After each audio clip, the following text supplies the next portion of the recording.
తర్వాత రెండోది కీర్తన. సింపుల్గా చెప్తాం. ఇందాక ఒక రోజు పాడారు, అది దేనికి ఎందుకు వస్తుంది? కీర్తన పాట. స్తోత్రం చదివారు, విష్ణు సహస్రనామ స్తోత్రం, అది దేనికి ఎందుకు వస్తుంది? కీర్తన. మరి కీర్తనం అంటే ఏంటి అంటే ప్రశంసించడం. ఎవరిని ప్రశంసించడం? నువ్వు ఏ మూర్తినైతే నమ్మావో ఆ మూర్తిని ప్రశంసించడం, ఆయన గుణాలని గానం చేయడం. అంతయు నీవే హరి పుండరీకాక్ష చందనాగు నీవే తోయగనామా, అంతయు నీవే హరి పుండరీకాక్ష. అర్థమైంది కదా? అంతా నీవే.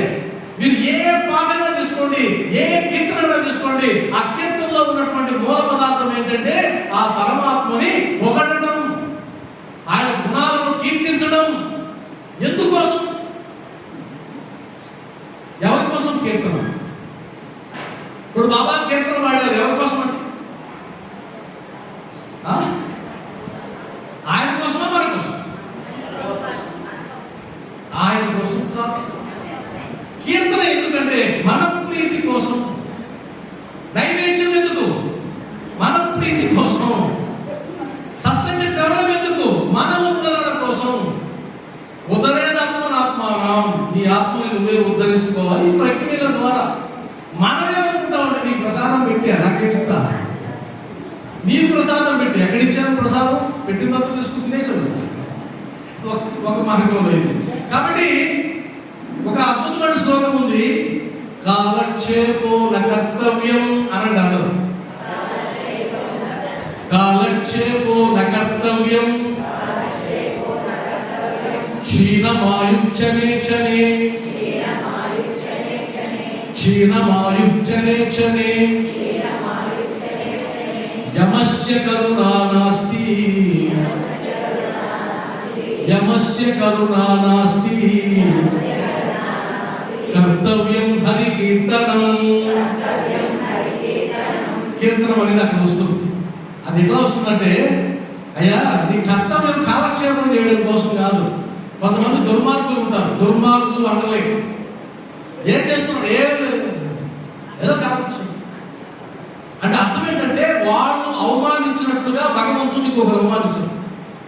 అంటే 84 లక్షల రకాల జీవరాశుల్లో అతి దుర్లభమైనటువంటి మానవ జన్మని భగవంతుడు ప్రసాదిస్తే ఆ మానవ జన్మని తనను తాను ఉద్ధరించుకోవడానికో సమాజాన్ని ఉద్ధరించుకోవడానికో ఖర్చు పెట్టడం మానేసి కాలక్షేపం చేస్తావా? దుర్మార్గుడా, దుష్టుడా, దుర్మార్గుడా, ఎట్టి పదాలైనా వాడచ్చు. అంత బాధ నాకు. కాలక్షేపం ఏంటి అంటే కాలాన్ని పెడుతున్నావా? ఎక్కడ వెలుగు తీసుకెళ్తాడు? ఎక్కడో నువ్వు నెట్టాల్సిన పనేమి లేదు. కాబట్టి కాలక్షేపం కోసం కొంతమంది గడిపేస్తూ ఉంటారు, తెలుసుకోలేదు. క్షీణమాయు క్షణం క్షణం. అదే రోజు గడిస్తే అయిపోతుంది. ఆ రోజు birthday cake happy birthday to you ఎందుకు? ఒక సంవత్సరం పోయింది. ఆడవాడ సంవత్సరం పోయింది. నాకు 15th బర్త్డే అండి, 50 ఏళ్ళు తినేసి ఏమి సాధించు. అర్థమైంది కదా? కాబట్టి దినం గడిచిపోతుంది. నిద్ర లేస్తే భయం. యమస్య కరుణా నాస్తి, ఆయన కరుణ లేదు మహాత్ముడికి. ఆయన వచ్చేసిన తర్వాత యమా యమా యమా ప్లీజ్ ప్లీజ్ ఒక 5 days, ఒక 5 days ఇన్ని రోజులు ఇచ్చావు కదా, 5 రోజులు నీకు నా మనకు వచ్చేస్తాడు అమెరికా నుంచి. కుదరదు నాన్న, కరుణా నాస్తి, కుదరదు. మరి కుదరకపోతే ఎట్లా? వాడు అన్నాడంట, అదేంటయ్యా నీ దౌర్జన్యం. మరి యమధర్మలాగా నువ్వు ఉన్నట్టు వచ్చి యమపాశం వేసి లాగేస్తే కదా, నీ అంత దుర్మార్గుడు ఎక్కడైనా ఉంటాడని అడిగాడు జీవుడు. తెగించేసాడు, ఎటు పోతున్నావు కదా అని. అప్పుడన్నా అంట, లేదు లేదు నువ్వు తప్పు మాట్లాడుతున్నావు, నేను అంత నిర్దయుడిని కాదు, నేను సమవర్తిని. తెలుసు కదా ఆ పదం? యముడు సమవర్తి, ఆయన అలా ఉండదు. అయ్యా నేను నీకు నోటీసులు పంపించా, మీకు తెలుసు కదా కోర్టు నోటీసులు వస్తాయి. ఒకసారి వచ్చిన తర్వాత పోస్ట్ ఆఫీస్ ఆయన తీసుకోలేదని రాసి పంపించాడు అనుకో, మళ్ళా పంపిస్తాడు. అప్పుడు కూడా తీసుకోలేదనుకో, అప్పుడేమో వస్తాడు, కానిస్టేబుల్ వస్తాడు, సంఘంలో చేతులు వేసుకుని ఎత్తుకెళ్తాడు. కాబట్టి నోటీసులు వస్తాయి. ఎప్పుడు ఇచ్చావా నోటీసులు అన్నాడు. నీకు గుర్తుందా? 30 ఏళ్ళప్పుడు నీకు నోటీస్ ఇచ్చా, నీ నల్ల వెంట్రుకల్లో నుంచి ఒక తెల్ల వెంట్రుక మొలిచింది, గుర్తుందా? దాని అర్థం నోటీసు. ఒరే నీకు తెల్లబడుతున్నాయి రా, జాగ్రత్త. నువ్వేం చేసావు? దానికి నల్ల రంగు వేసేసావు. నేను నోటీస్ ఇస్తే నువ్వు ఇగ్నోర్ చేసింది. తర్వాత 40 ఏళ్ళప్పుడు ఏం చేశా? నీ కంటి చూపును మందగింపజేశా. చత్వారం అంటారు కదా, చత్వం అంటే 40 ఏళ్ళకి కంటి చూపు తగ్గిస్తే నా అర్థం ఏంటి? నోటీస్ పంపించా, అరే నీ జ్ఞానేంద్రియాలు తగ్గుముఖం పడుతున్నాయి, జాగ్రత్త. అంటే నువ్వేం చేసావు? కలద్దాలు పెట్టుకున్నావు, క్యాట్రాక్ట్ పెట్టుకున్నావు. మళ్ళా 60 ఏళ్ళప్పుడు మళ్ళా పంపించా, నీ జీర్ణశక్తిని తగ్గించి నీ బొల్లు ఓడగొడితే నువ్వు పదశక్తి పెట్టించుకున్నావు. కాబట్టి నేను నీకు నోటీసులు పంపిస్తూనే ఉన్నా. ఇప్పుడు కూడా ఏం చేశాను? చివరి దశకు వచ్చేసావుగా నువ్వు, అన్నిటి మీద వ్యామోహాన్ని విడిచిపెట్టు అని ఎంతో మంది దగ్గర సత్సంగాలు చెప్పించా. నువ్వు వినకపోతే ఏం చేసావు? మీరు ఒప్పుకోరు. మీరు చూడండి, ఆ పాటి మీద పోయే శవం ఎలా ఉంటుందో మీరు గమనించడం. సీక్రెట్ గా ఆ కట్టేసి ఉంటారు కదా, అది అంటే ఏంటి? నేను అప్పుడు కింద ఉండేవాడు కట్ట కట్టారు. అందువల్ల మన ఇంట్లో వాళ్ళకి భయం ఏంటంటే వీడు పొయ్యి మళ్ళీ ఎక్కడ లేచి వస్తాడు అని ఆ నవరంధ్రాలు ముందు పెట్టేస్తాడు. గాలి ఆడితే మళ్ళీ లేస్తే ఎందుకు వచ్చింది తిప్పలు, దాడం పోయిందా పెట్టి తూది, ఏ రంధ్రం గాలి ఉండకూడదు, పెట్టేస్తాం. పాడి పెట్టిన తర్వాత కట్టేస్తాం. కట్టేసిన తర్వాత చివరిగా శాస్త్రం, అరే నువ్వు దుర్మార్గుడివి, దూది పెట్టేశావు, కట్టేశావు, ఒక అవకాశం ఇవ్వాలరా జీవుడి కంటే. అప్పుడు దిప్పుడు కదంటాడా? శాస్త్రం ఏమనేది? ఒక్కసారి నాయనా నాయనా, ఇంకేం నాయన, దూది పెట్టినప్పుడు పోయింది, నీకు అర్థమైంది కదా. కాబట్టి ఒకటే చెప్తున్నా, ఈ వాక్కు ఇచ్చింది నీ సోది మాట్లాడుకోవడానికి కాదు, నీ జీవన చర్యల కోసం ఏది అవసరమో మాట్లాడు. ఆ పైన నీకు జన్మకి కారణమైనటువంటి నీ తల్లిదండ్రులని, నీ ఉద్యోగాన్ని, నీ కర్తవ్యాన్ని మాట్లాడు, వాక్కును ఉపయోగించు. ఆ పైన నీకు హక్కు లేదు. భగవన్నామ స్మరణ, భగవన్నామ కీర్తన మాత్రమే చేయాలి. అయితే బాబా భక్తులకి, అయ్యా నాకు రాగం రాదండి, నాకు తాళం రాదండి, అరే కేకలేసిన రోహిల్లానే ఆయన సపోర్ట్ చేశాడే. రోహిల్లా ఎవరు పాడాడు మొదలు, రోహిల్లా అల్లాహు అక్బర్ ని కేకలు వేశాడు. వీళ్ళు పోయి కంప్లైంట్ చేశారు, అయ్యా రోహిల్లా వల్ల నిద్రపోవడం లేదు, నిద్ర రావడం లేదంటే వాడిని ఏం అనొద్దు. వాడు ఏం చేస్తున్నాడు? భగవంతుని నామాన్ని ఉచ్చరిస్తున్నాడు. వాడు అంత పెద్ద సపోర్ట్ ఉంది కదా మన దగ్గర, ఇష్టం వచ్చినట్టు పాడేయడమే. ఈ మధ్య కొంతమంది పాటలు పాడితే విన్నా, ఆ పాటలు పాడితే ఏమనిపించిందంటే, వీళ్ళ పాట విన్న తర్వాత ఎవడైనా పాడొచ్చు అని నేను, ఎందుకంటే వీళ్ళే పాడగలిగింది, ఎవడైనా పాడచ్చు, అంత అద్భుతమైన పాడారన్నమాట. కాబట్టి కీర్తనకు సంబంధించి ఒక క్యారెక్టర్ గుర్తొస్తుంది మనకు, నారదుడు ఎప్పుడు తమ్మురని వాయిస్తూ. మన కలియుగ నారదుడు, సాయి భక్త నారదుడు ఎవరు? దాసగం మహారాజ్. ఆయన కూడా నారదుడే. ఆ నారదుడే మళ్ళా వచ్చేస్తే దాసగానికి వచ్చేసాడు. మీరు గమనిస్తే మీ పురాణ పురుషుల యొక్క ఆ క్యారెక్టర్లు చదవండి. నేను ఈ మధ్య చదువుతున్నా, దీని పుణ్యాన భాగవతం మొత్తం చదివాను. నాకు ఇది ఇచ్చిన తర్వాత ఈ 20 రోజుల్లో నాకు వచ్చిన అదృష్టం ఏంటంటే, ఈ నవవేద భక్తి రూపాన భాగవతం సంబంధించిన మొత్తం చదివే అవకాశం నాకు వచ్చింది.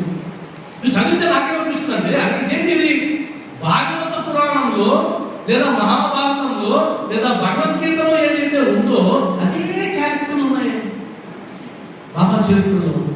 వాళ్ళే మళ్ళా పునర్జన్మ పొంది మళ్ళా ఇలా వచ్చేసినట్టు అనిపిస్తూ ఉంటే అని అనిపిస్తుంది. అర్జునుడు చూస్తే చాలా గుర్తొస్తుంది, అవునా కదా. మనసమ్మతి చూస్తే ఉత్తముడు గుర్తొస్తాడు. నా వరకు ఇలా ప్రతి క్యారెక్టర్లో అనసూయామాతను చూస్తే వైజాబాయి గుర్తొస్తుంది, శబరిమాతను చూసినా వైజాబాయి గుర్తొస్తుంది. సరే, కాబట్టి కీర్తనల ద్వారా భగవంతుడు చేరుకున్న వాళ్ళలో మనకు నాగేశ్వరరావు సినిమా, అద్భుతమైన సినిమా వచ్చింది. ఏంటది? విఠల విఠల. ఎంత అద్భుతం! ఆయన కీర్తనల ద్వారా దేహంతో స్వర్గానికి వెళ్ళినటువంటి మహనీయుడు కదా. కాబట్టి కీర్తనలకు సంబంధించి తుకారం, అన్నమయ్య చెప్పుకున్నారు మీరు, మీరాబాయి అద్భుతం, అది చివరిలో చెప్తారు. ఎందుకంటే మీరాబాయి కథ కథ చదివితే రోమాలు నిక్కపరుచుకోకుండా ఉండే అవకాశమే లేదు. నా దురదృష్టం కొద్దీ ఇంతవరకు చదవాలి. ఈరోజు అదృష్టం బట్టి నేను మీరాబాయి చరిత్ర చదివితే అరే మనం ఎంత వెనకబడి ఉన్నాం, ఇది కదా భక్తి అంటే, ఇది కదా భక్తి అంటే, ఏంటి మన భక్తి అంటే అని అనిపిస్తుంది మీకు. కాబట్టి దాన్ని కట్ చేస్తా. ఆ తర్వాత స్మరణం నేను కొద్దిగా చెప్తున్నా, అర్థం చేసుకోండి. ఇదంతా నవైత భక్తి అంటే ఇదేనంటే కాదు, నేను 10% మాత్రమే మీతో మాట్లాడుతున్నా. స్మరణకు వస్తే మనందరం స్మరణ చేస్తూ ఉంటాం. నాకు తెలిసి మొదలూరులో ఒక మహిళా భక్తురాలు, సాయి భక్తురాలు గాఢ నిద్రలో తప్ప మీరు ఆ సమయం అంతా అంతే. మీతో మాట్లాడేటప్పుడు కూడా గ్యాప్ వస్తే ఒకసారి అంటే నాకు ఆశ్చర్యం ఉంటుంది. తమప్పుడు వచ్చింది అంటే అంత ఉంటుంది. మరి స్మరణం ఎంత గొప్ప విషయం అది. బాబావారు చెప్తారు స్మరణానికి ఖర్చు లేదు పని. స్మరణం నామస్మరణం ఖర్చు లేని పని చేయొచ్చు. దీనికి సంబంధించి ఒక చిన్న కథ, సరదా కథ. గోపికలు ఎవరి కోసం అల్లాడేవాళ్ళు? గట్టిగా కృష్ణుడి కోసం. ఎప్పుడు నిరంతరం కృష్ణయ్య వాళ్ళకి ఇంకోట్లేదు. అక్కడ ధ్యానాలు తపాలు ఏముండవు, కృష్ణ భక్తి అది. ఒకసారి నారదుడు బృందావనానికి వస్తే అక్కడ గోపి కూర్చొని ధ్యానం చేస్తున్నాడు. ఈయన ఆశ్చర్యపోయాడు, అదేనే గోపికలకి కృష్ణుడు తప్ప ఇంకొక ధ్యానం లేదే, అసలు ఒక సమయాన్ని ఇది దేనికి ఖర్చు పెట్టరే, మరి ఈ ఎలా ధ్యానం చేస్తుంది, ఎందుకోసం ధ్యానం చేస్తుంది? ఇది వెళ్ళి ఆమె కోసం ఎదురు చూసి ఆమె కళ్ళు తెలిసిన అడిగాడంట, అమ్మా ఎందుకు ధ్యానం చేస్తున్నావు, దేనిని ధ్యానం చేస్తున్నావు? ఈయనేమంటున్నాడు ఆన్సర్, ఏం చెప్తుంది అనుకుంటాడు? అయ్యా నేను కృష్ణుడి కోసం ధ్యానం చేస్తున్నాను అని కదా. కానీ ఆ గోపిక ఏం చెప్పిందంటే, అయ్యా నేను దేనికోసం ధ్యానం చేస్తున్నానంటే ఆ కృష్ణుడిని మర్చిపోవడానికి ధ్యానం చేస్తున్నాను. ఎందుకంటే అది ఏంటో, నా జీవక్రియలు ఏమీ చేయలేకపోతున్నా, నా సంసారం మొత్తం అటకెక్కిపోయింది, నాకు మాట్లాడితే కృష్ణ అని వస్తుంది, ఎవరిని చూసినా కృష్ణుడే కనిపిస్తున్నాడు, ఇంట్లో చివాట్లు తింటున్నాను, నా భర్త కాడ చివాట్లు, మా అత్తమావ కాడ చివాట్లు అన్ని తింటున్నాను, నా వల్ల కాదు, నేను ఆ రూపాన్ని మర్చిపోవాలి, ఆ నామాన్ని మర్చిపోవాలని ధ్యానం చేస్తున్నాను. అది స్మరణ. మరి ఆ స్మరణ బాబా గురించి మనకుందా? ఒకసారి ఆత్మ పరిశీలన చేసుకుందాం. రోజుకి ఎంత సమయాన్ని బాబా కోసం స్మరించడం ఖర్చు లేదు పని. ఖాళీ ఉన్న సమయం అంతా స్మరించవచ్చు కదా, చెక్ చేసుకుందాం. అలా స్మరిస్తూ ఉంటే ఎక్కడ లేని ప్రేమ పుట్టుకొస్తుంది. మళ్ళీ వస్తానన్నావు, మసీదు నుండి కదిలావు,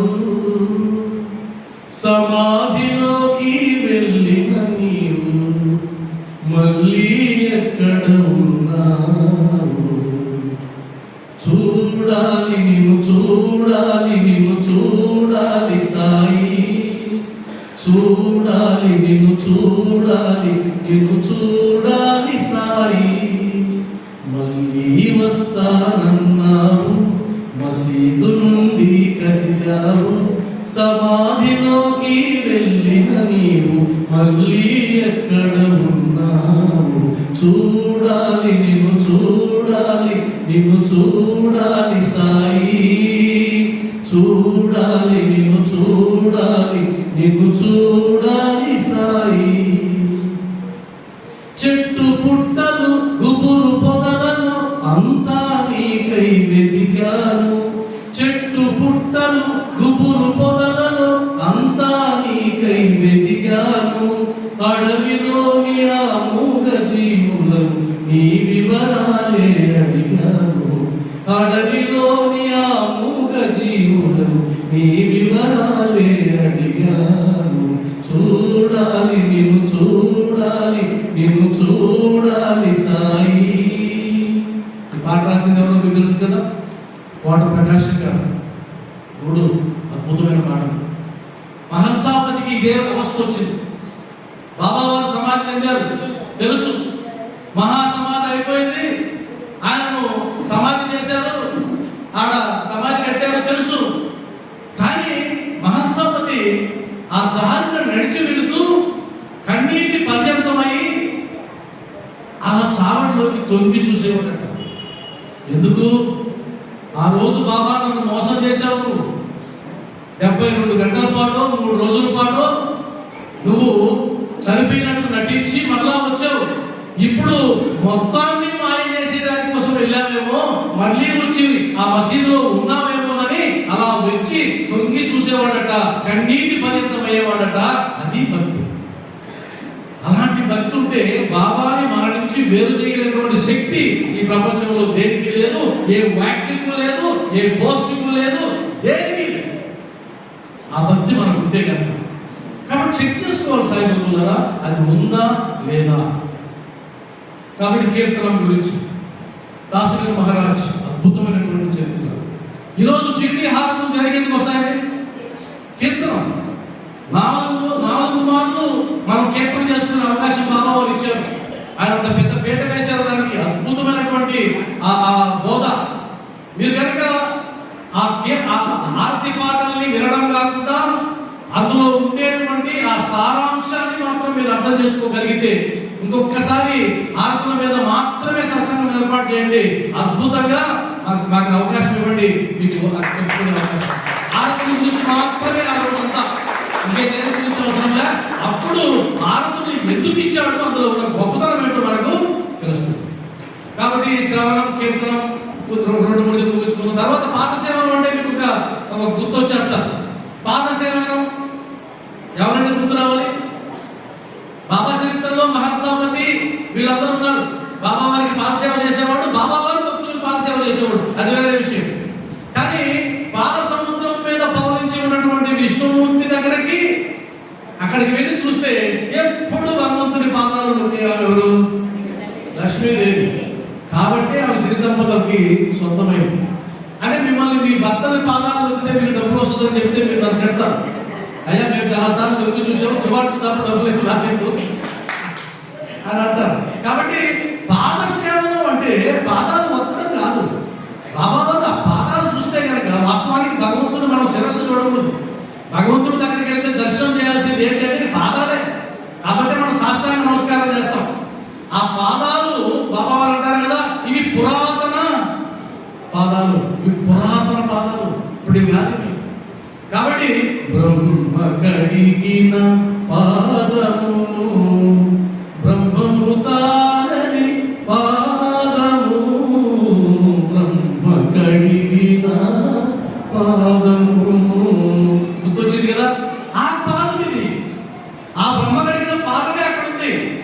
కాబట్టి ఆ పాదాలను పట్టుకుంటే, ఆ పాదాలను సేవిస్తే జరగనిదేది కూడా లేదు. అందువల్ల నాకు చెప్పాను నేను, ఆ పాదాలు పట్టుకున్నప్పుడు నీ హృదయంలోని ఆర్తి తన్నుకొచ్చి, ఆ వేదనంతా బయటకు వచ్చి, ఆ వేదన హృదయంలోంచి పొంగి నీ కళ్ళల్లో నుంచి కన్నీరుగా మారి ఆ పాదాల మీద బొట్టుగా పడితే అయింది నీ పని. అంతే, ఇంకా పని కాదనే సమస్య లేదా, అయిపోయింది అంతే. కన్నీటి పర్యంతం ఆయనకు అభిషేకం చేసినట్టే.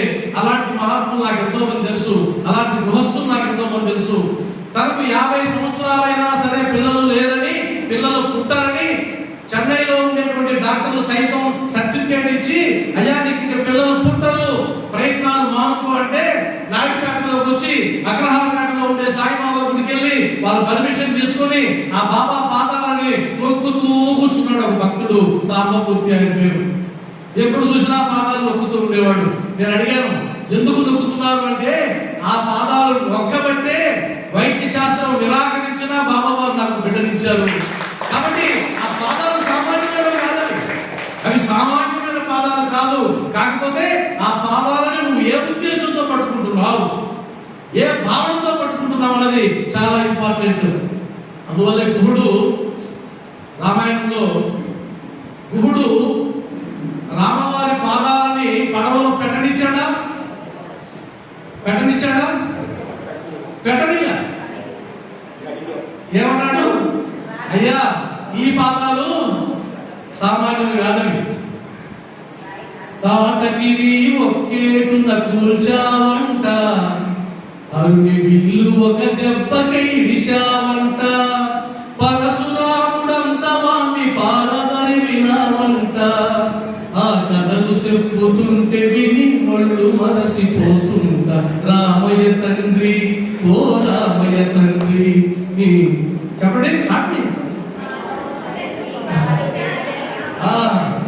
ఆగు బాబు బాగని, నీ కాలి తుమ్ము సోకిరాయి ఆడది అయినాదంట, నా నావ మీద కాలు పిడితే మోతాదో తంట. నీ కాలి తుమ్ము సోకిరాయి ఆడది అయినాదంట, నావ మీద కాలు పిడితే ఏమవుతాదో తంట. దయచేసి ఒక్కసారి కాళ్ళు కడుగనీయమంట, ముమ్మూర్తులా నీవు నారాయణమూర్తి వంట. రామయ్య తండ్రి, ఓ రామయ్య తండ్రి. అంటే నాకు అర్థమయ్యేదిలే, ఏంది కాలి తుమ్ము సోకి రాయి ఆడలేదు బాగా ఉంది, నా నామ మీద కాలు పెడితే ఏమవుతుందో తంట అన్నదే ఈ పదానికి అర్థం ఏంటి అని నేను ఎన్నోసార్లు చర్చించుకున్నా.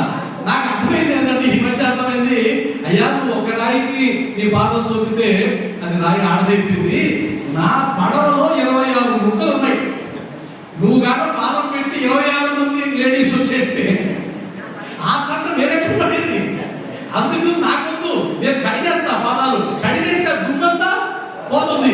ఇది సరదాగా అన్న ఆయన లోపల ఉద్దేశం ఏంటంటే ఈయన పాదాలు కడగడానికి ఇంతకు మించి అవకాశం లేదు కాబట్టి దబాయించి నువ్వు కాలు కడిగితే ఎక్కువ లేకపోతే వదుపు అన్నాడు. ఎందుకంటే నీకు అవకాశం లేదండి. అప్పుడు చచ్చినట్టు అలా కడుగున్నాడు. కడగడమే కాదు, ఇంటి భుజాన్ని నుంచి పెట్టుకొని పడవ తీసుకెళ్ళాడు. అది కదా భక్తి అంటే. గుడు కన్నా భక్తులమా మనం? గుడు కన్నా భక్తులమా? గుడు చరిత్ర చదవండి, నాకైతే కళ్ళీలు వచ్చాయి. ఎంత అద్భుతమైన చరిత్ర. కాబట్టి ఆ పాదాలకు అంత ఉందండి శక్తి, ఆ పాదాలకు అంత ఉంది. అందుకనే ఇప్పుడు మీకు భోజనానికి వెళ్ళే ముందు హారతి పాడిన తర్వాత మీరు అక్కడికి వెళ్తారు కదా, మీరు వంగలేకపోయినా వంగేటట్టు చేసుకుని ఆ పాదాలను తాకి అప్పుడు మాత్రమే మీకు నడుము నొప్పి లేదని కాదు, భక్తి ఉందని నేను ఒప్పుకుంటా. సరే, అర్చనతో మొదలు కాపాడదాం, ఎందుకంటే చాలా మంది టైము. కాబట్టి అర్చన దేనితో చేయాలి? దేనితో అర్చిస్తాం కదా, పూజ చేస్తాం, దేనితో చేయాలి? అదే కదా, పువ్వులతో. ఒకవేళ పువ్వులకే ప్రాణం ఉంటే తన తల్లి నుంచి వేరు చేస్తున్నటువంటి మిమ్మల్ని క్షమిస్తుందా? మేము ఆనందంగా వెలకొస్తూ ఉంటే, ఓ దయలేని మానవుడా అంటారు కదా, మా వెలలేని ముగ్ధ సుకుమార సుగంధ మరంద మాధురీ జీవితమెల్ల మీకై కృషించి నశించిపోయి మా యవ్వనమెల్ల కొల్లగుని ఆపై చీపురతోడ మమ్మవల పారవోతురు గదా అగటా దయలేని వారు మీ ఆడువారు కదా. పోయి మానవుడా, బుద్ధదేవుని భూమిలోన పుట్టినాడవు, సహజమగు ప్రేమ నీలోన చచ్చింది, అందమును హత్య చేసేది అంతకుండా మైల పడిపోయెనో నీ మనుజ జన్మ. అలా గంటే మనకి. కాబట్టి శాస్త్రం ఏం చెప్పిందంటే, ఈ పువ్వులు కాదు, శాస్త్రం ఇంకొక పువ్వులు చెప్పింది, వాటిని సమర్పించండి. ఎందుకంటే ఈరోజు నువ్వు ఎంత విలువతో 100 రూపాయలకు ఎంతో ప్రేమతో సమర్పించిన ఆ పువ్వులకి అవి క్షీణిస్తే, ఒక దినం గడిచిపోతే అదే పువ్వులను చీపురుతో చింపి నువ్వు చాటతో ఎత్తి దిబ్బలో పడేస్తావు కదా. ఆ సంగతి వాడికి తెలియదా? మా భోగం ఎంతకాలం అయ్యా, నీ భక్తి ఎంతకాలం, మా భోగం ఎంతకాలం. నీకు భక్తి ఎంతసేపట్లో పోతుందో మాకెత్తి కూడా అంతే కదా. భగవంతుడు దగ్గర ఉన్నంత వరకు భక్తి మెట్లు ఎక్కడే వ్యక్తి అదే కదా మనం చేసేది. అవి చుడుతాయి. అందువల్ల ఏమంటున్నారంటే, ఇంకొకటి చెప్పండి ముగిద్దాం. అహింస ప్రథమం పుష్పం. బ్యాటరీ పోయిందా? అహింస ప్రథమం పుష్పం. వాయిస్ పెరిగేదా? నేను ఒప్పుకోను. అహింస ప్రథమం పుష్పం, పుష్పం పుష్పమింద్రియ నిగ్రహం అహింసా ప్రథమం పుష్పం పుష్పమింద్రియ నిగ్రహం సర్వభూత దయా పుష్పం సర్వభూత దయా పుష్పం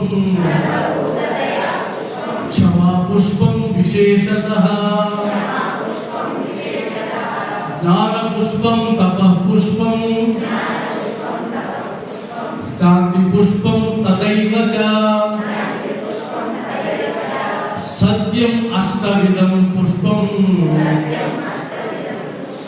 విష్ణోః ప్రీతికరం భవేత్. అర్థమైపోయింది. ఆ 8 రకాల పుష్పాలు పేర్లేదా అంటే అహింస అనే దాంతో మొట్టమొదట పూజించండి. మీరు అహింస అనే పుష్పాన్ని వేయడానికి ఎంతమంది సిద్ధంగా ఉన్నారు? అహింస అనే పుష్పాన్ని వేస్తారండి నేను బాబా దగ్గర. ఈరోజు ఆదివారం గుర్తు పెట్టుకొని చేయొద్దండి. ఈ రోజు మీరు హింస చేశారు లేదా హింస చేసిన వాడికి సపోర్ట్ చేశారు. 1 కేజీలో 2 కేజీలో హింస జరిగింది. సంఖ్యలో ఉడుకుతుంది హింస. మధ్యాహ్నం కాకుండా రాత్రికైనా ఉంచిపెట్టండి. ఏదో సాయిబాబా గారికి పోతున్నాం తింటే బాగుంటుందని లెక్కలు వచ్చారు. కాబట్టి ముందు ఏ పుష్పం వేయాలి? అహింస అనేది కేవలం అందుకే కాదు, మాటల ద్వారా కూడా హింస పెట్టకూడదు. శాస్త్రం ఏం చెప్తుందంటే మనోవాక్కాయ కర్మల చేత హింస పెట్టకూడదు. మాటలు మాట్లాడితే కూడా హింస, అది సామాన్యమైన హింస కాదు. ఒక మాట అనేస్తారు, అనేసి వెళ్ళిపోతాడు వాడు. ఈ మాట గుర్తొస్తూనే ఉంటుంది హింస. ఆయన ఆఫీస్కి వెళ్ళిపోతాడు, ఆఫీస్కి వెళ్తూ అంటాడు మరి హిమాలయ మొహం చూడబట్టి అప్పులు పాలైందని అంటాడు ఆ భార్య. అనేసి వెళ్ళిపోతాడు బండికి. ఆయన అనేసి వెళ్ళిపోతాడు. ఇప్పుడు బాధ ఉంది నాకు బండి మాల మొహమా అలా కనిపిస్తున్నారా? మీ మొహాన్ని ఎవరు చేసుకుంటారా? అర్థంలో చూసుకోరా?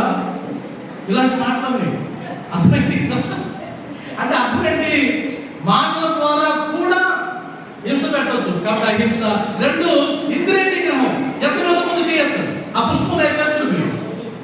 అయ్యా నా కన్ను పట్టుదప్పో, చూడొద్దంటే చూడను, వినొద్దంటే వినను, అది వద్దు అంటే తినను, షుగర్ ఉన్నా బాదుషా ఉన్నా డైరీ ఉన్నా తినను. ఒకసారి తింటే ఏమవుతుంది? అయిపోయిందా?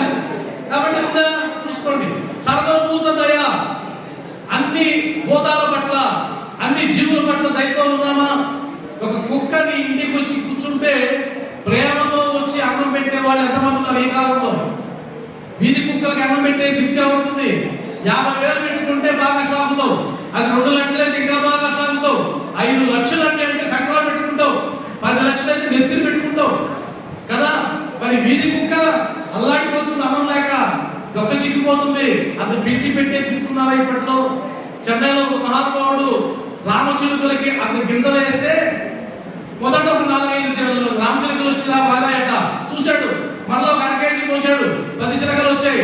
ఈ రోజు 4,000 చిలకలు రోజు ఆయన బిడ్డ మీద వాళ్తాయి. 10 కేజీల అన్నాన్ని బియ్యాన్ని ఆయన రోజు ఆ చిలకలకి వేస్తున్నాడు. అది పోతుందయ్యా. మనం ఎంతమందికి వేస్తున్నాం? ఎన్ని కుక్కలకు పెడుతున్నాం? అసలు కాకబలి పెట్టే ఆచారం ఉందా? నీ గిన్నెలో నుంచి ఒక ముద్ద తీసి పెడుతున్నావు కాకి.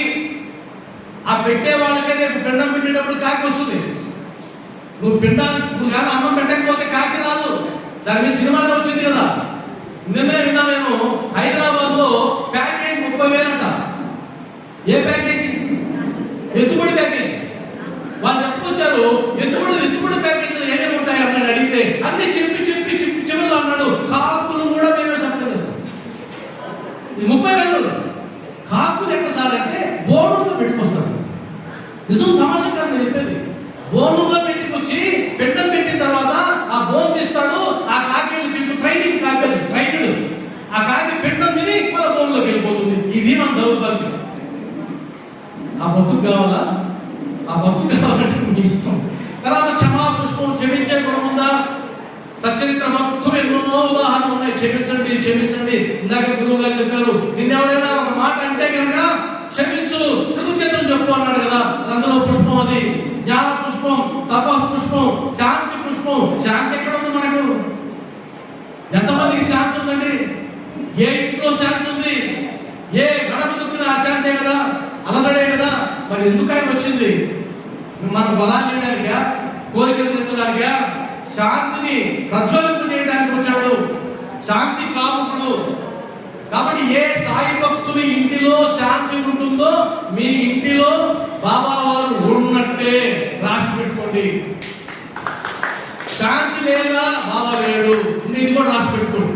కాబట్టి సరే పక్కన పెట్టేద్దాం. సరే, వందనం అంటే నమస్కరించడం, దాస్యం అంటే తెలుసు.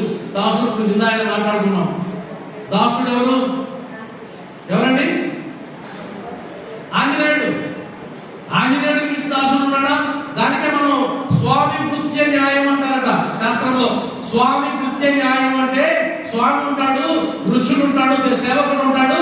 ఆ సేవకుడికి 24 గంటలు పని ఏంటంటే నా స్వామికి ఏం చేయాలి, నా స్వామిని ఎలా సంతృప్తి పరచాలి, నా స్వామికి ఏ సేవలు చేయాలి అని. మీకు తెలుసు కదా, అమ్మవారు ఆయనకు సేవ చేస్తుంటే శ్రీరాముల వారికి సీతమ్మ వారు హనుమంతుడు పోయాడు. హనుమంతుడు పోయి అమ్మ నేను కూడా సేవ చేస్తానన్న. పాదాలు వచ్చుతా అంటే లేదు హనుమ, నీకు అర్హత లేదు అని నాకు సరదాగా. నీకు లేదు, నాకే ఆ జాబ్ చార్జ్, నీకు లేదు. అదేంటమ్మా, నా స్వామికి నేను పాదసేవ చేయకూడదా అని అంటే లేదు లేదు నాకేముందంటే నీకెలా వచ్చింది అర్హత అంటే చూసావా, ఇక్కడ సింధూరం ఉంది పాపట్లో. ఇక్కడ సింధూరం అంటే నా పతిదేవుడు, ఇక్కడ సింధూరం ఉంది కాబట్టి నాకు అర్హత ఉంది ఆయన పాదసేవ చేయడానికి. అంటే ఆయన అన్నాడు నీకు ఇంత సింధూరం ఉంటేనే అర్హత వస్తే అలా వెళ్ళిపోయి ఒళ్ళంతా సింధూరం రాసుకొచ్చేసాడు. ఇప్పుడు రాస్తున్నారు కదా, ఒళ్ళంతా సింధూరం రాసుకొచ్చి ఇప్పుడుందా నాకు అర్హత అన్నాడు. అది దాసభక్తి. కాబట్టి గుర్తుపెట్టుకోండి, రాముడు అడిగాడు ఎవడు రా నువ్వు అన్నాడు. మీరు కోతి కదా. ఆయన అన్నాడు దాసోహం కోసలేంద్రియ అన్నాడు. కోసలేంద్రుడికి దాసుడండి నేను అన్నాడు. అంతేగాని నా సంగతి నీకు తెలుసా, నేను సముద్రాన్ని దాటాను, లంకను తగలబెట్టాను, నా సంగతి నీకు తెలియదు, అంత గొప్పవాడిని ఇంత గొప్పవాడిని. అసలు రాముడికి సుగ్రీవుడిని పరిచయం చేసింది నేనే. నేను లేకపోతే నీ సీతమ్మ కాడికి వచ్చేవాడే కాదు, రేపు చావు మీద కూడా నా వల్లనే. ఇన్ని చెప్పా నువ్వు ఎవడివి అంటే నేను దాసుడయ్యా. అది దాస్యం. కాబట్టి మాకు ఎప్పుడు ఆ దాసు దాసు అనే పదం మాకు గురువు గారి ద్వారా వచ్చింది. మాకు సాయిదాసు గారు సాయిదాసు గారు సాయిదాసు గారు అని అనేక సార్లు అంటూ ఉంటాం. సాయిదాసు గారు అంటే అయిపోయింది. ఇంకా సాయిదాసు గారు అంటే ఆయనలో ఆయన పేరు శ్రీనివాసులు గారు, గాజుల శ్రీనివాసులు. గాజుల శ్రీనివాసులు లేడు, ఇంకా గాజుల శ్రీనివాసులు విన్నాడు. ఆయన నువ్వు చెప్పడం కాదు కానీ గర్వంగా చెప్తున్నా. ఈ మధ్య ఒక సందర్భం నాకు అనిపించింది, ఆయన లోపల అంత కళాకారుని పెట్టుకుని ఎలా ఉండగలుగుతున్నాడు అలా సౌమ్యంగా అంటే నాకైతే ఆనందం వేసిపోయింది. సాయిదాసు అంటే ఆయన నా సమయం వచ్చింది కాబట్టి చెప్తున్నాను. సాయిదాసు అనే పేరుకి ఆయన సంపూర్తి న్యాయం చేశాడు. సరే, అది కూడా టైం అయిపోతుంది కాబట్టి పెట్టేస్తున్నా. సఖ్యం, సఖ్యానికి ఎవరు? అర్జునుడు, కుచేరుడు, శ్యామ. కాబట్టి సాయి బంధువులారా, చివరిగా ఆత్మ నివేదనం 2 నిమిషాలు చెప్పి ముగిస్తాను. ఆత్మ నివేదనం అంటే నిన్ను నువ్వు సమర్పించుకోవడం. శాస్త్రంలో ఇంకొక మాట ఉంది. ఆత్మ నివేదనం అది ఒక వెరైటీగా నిర్వచించారు. అందులో ఏం నిర్వచించారంటే ఆత్మ సమర్పణం అంటే నీ దేహాన్ని సమర్పించేయడం పూర్తిగా. అంటే నాకు అర్థం కాలేదు, ఎలా ఇది దేహం ఎలా వస్తుంది ఆత్మ కదా అని అంటే చివరికి మీరాబాయి కథ వచ్చింది. తర్వాత చదవండి, దాని గురించి సింపుల్ గా చెప్తా. మీరాబాయి ఆమె సామాన్య గృహిణి కాదు, ఒక రాజు కుటుంబంలో జన్మించినటువంటి ఆమె. రాజుల కుటుంబానికి యువరాణి, పెద్ద సామ్రాజ్యానికి ఆమె ఒక అధిపతి.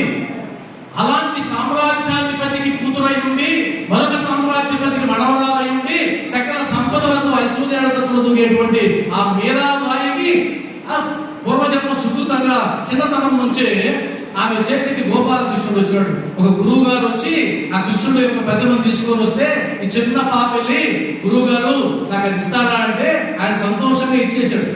అమ్మా, మీ నాన్న నాకు ఆతిథ్యం ఇచ్చాడు కాబట్టి దాని ప్రతిఫలంగా నేను కృష్ణుడిని నీకు ఇస్తున్నానంటే ఆ కృష్ణుడిని ఒళ్ళో పెట్టుకుంది. అప్పటి నుంచి చూస్తూ చూస్తూ చూస్తూ భ్రమర కీటక న్యాయం అంటారు, విన్నారా మీరు?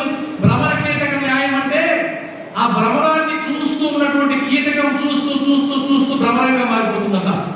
9 వైపే చూస్తూ చూస్తూ చూస్తూ ఉంటే కదా అది 9గా మారిపోతుంది. బాబా వైపు చూస్తూ చూస్తూ చూస్తూ సేవ కూడా బాబా అయిపోతావు. అదే అహం బ్రహ్మస్మి, అదే తత్వమసి. అర్థమైంది కదా? ఆ తర్వాత ఆమె కృష్ణతత్వంలోకి వెళ్ళిన తర్వాత ఒకసారి పెళ్లి ఊరేగింపు జరుగుతుంటే వాళ్ళ తల్లిని అడిగింది, అమ్మ ఏం జరుగుతుంది అక్కడ అని. అప్పుడు ఆ తల్లి అడిగింది, అమ్మ పెళ్లి ఊరేగింపు, పెళ్లి కొడుకు ఊరేగుతున్నాడు అని అంటే ఈ పాప ఆ చిట్టి మీరాబాయి అనింది, ఆయన పెళ్లి కొడుకా? అవును, నా పెళ్లి కొడుకు ఏంటి? అరే నీ ఒళ్ళో ఉన్నాడు నీ పెళ్లి కొడుకు, నా భర్త ఏంటి అడుగో నీ ఒళ్ళో అని ఆమె కాకతాళీయంగా పెళ్లి ముద్దన్నా పెళ్లి చేశారు. ఆ తర్వాత ఆ పెళ్లి తర్వాత కూడా ఆమె అక్కడి నుంచి బృందావనానికి వెళ్ళిపోయింది. ఆ తర్వాత పిలిపించారు, మళ్ళా వెళ్ళిపోయింది. చివరికి బృందావనానికి వెళ్ళిన తర్వాత ఆ భర్తకు సంబంధించిన బంధువులందరూ వచ్చి, అమ్మ నువ్వు తీసుకెళ్తాం రా, మళ్ళా రాజ్యం తీసుకెళ్తాం రా అంటే అత్తగారు వాళ్ళ కుటుంబం వచ్చి చివరికి ఆమె నమస్కారం చేసి భక్తులందరికీ ఆ కృష్ణుడి విగ్రహం వైపు చూస్తూ అలా నడిచి వెళ్ళిపోయిందట. ఆ తర్వాత ఆమె కనిపించదా, ఆమె ఆ వస్త్రాలు మాత్రమే. అంటే ఆత్మ సమర్పణ. బాబా వారు మహాసమాధి చెందారన్న వార్త విన్న తర్వాత 13 రోజులు ఉపవాసం చేసి ఒక మహాభక్తుడు ఆత్మ సమర్పణ చేసి పడేశాడు. ఎవరు? నానామణి. ఒళ్ళు పులకరించదా ఈ భక్తుల గురించి మనం వింటూ ఉంటే? ఆ స్థాయి భక్తి మనకు ఉందో లేదో చెక్ చేసుకొని ఈ నవవిధ భక్తుల్లో ఏ భక్తి ద్వారా పోవాలి అంటే బాబా ఏం చెప్పారంటే చివరిగా చెప్పేస్తున్నా, బాబా వారు ఏమి ఇచ్చారండి మీకు కంక్లూషన్ అంటే కీర్తన పట్టుకోవాలన్నా, లేదు భక్తిగా అర్చనం పట్టుకోవాలన్నా, ఇంకోటి పట్టుకోవాలంటే ఆయన అన్నాడు బాబా చివరిగా అనంతరావు పాఠంకర్తో 9 గుర్రపు లబ్ధి ఉండలను ప్రోగు చేసింది వాళ్ళే అంటే అర్థమేంటి? ఒకటి పట్టుకోమన్నాడా? 9 ఉండలు పట్టుకుని వేసుకోమని. అది బాబా తత్వం. నేను ప్రత్యేకంగా నేను చెప్పడం కాదు. అరే నీకు నచ్చిన ఉండ తీసుకోరా అని అనుంటే అయ్యా నాకు కీర్తన ఇష్టం, నేను కీర్తన పట్టుకుంటా, అర్చన ఇష్టం అర్చన చేస్తాను. బాబా గుర్తులేదు లేదు. 9 ఉండలను ప్రోగు చేసిందివా లేదా అంటే అప్పుడు ఆయన అంటాడు, బాబా నేను నిస్సహాయుడను, నా వల్ల ఎక్కడ అవుతుందయా 9 పట్టుకోవడానికి, నేను నిస్సహాయుడను, నీ అనుగ్రహం వలన మాత్రమే సాధింపగలను, నువ్వు అనుకుంటే కదా నా వల్ల ఎక్కడ అవుతుంది అని ఆ భక్తుడు సబ్మిట్ అయితే చివరిగా ఔషధాన్ని ఇచ్చేశాడు బాబా వారు. ఏమని? అయితే నీకు శాంతి క్షేమములు కలుగును. ఔషధం శాంతి క్షేమములు కలుగును అయిపోయింది ఔషధం. కాబట్టి సాయిబంధులారా 21వ అధ్యాయంలో నవవిధ భక్తి అనేటువంటి ఆ శీర్షికలో ఆ ఉన్నటువంటి సారాంశాన్ని తక్కువ సమయం ఉన్న కారణంగా సంక్షిప్తంగానే నేను కవర్ చేశా. తృప్తికరంగా నాకైతే లేదు. ఇంకెప్పుడన్నా ఇదే టాపిక్ బాబా వారు నాకు ఇస్తే కనుక సంపూర్ణంగా చెప్పడానికి సిద్ధపడతా. చివరిగా ఒకటే చెప్తే, మనస వాచ చెప్పండి, మనస వాచ కర్మణ అంటే విన్నాము, దాన్ని గుర్తు చేసుకున్నాము, దాన్ని ఆచరించాలి. అలా ఆచరిస్తేనే అవుతుంది.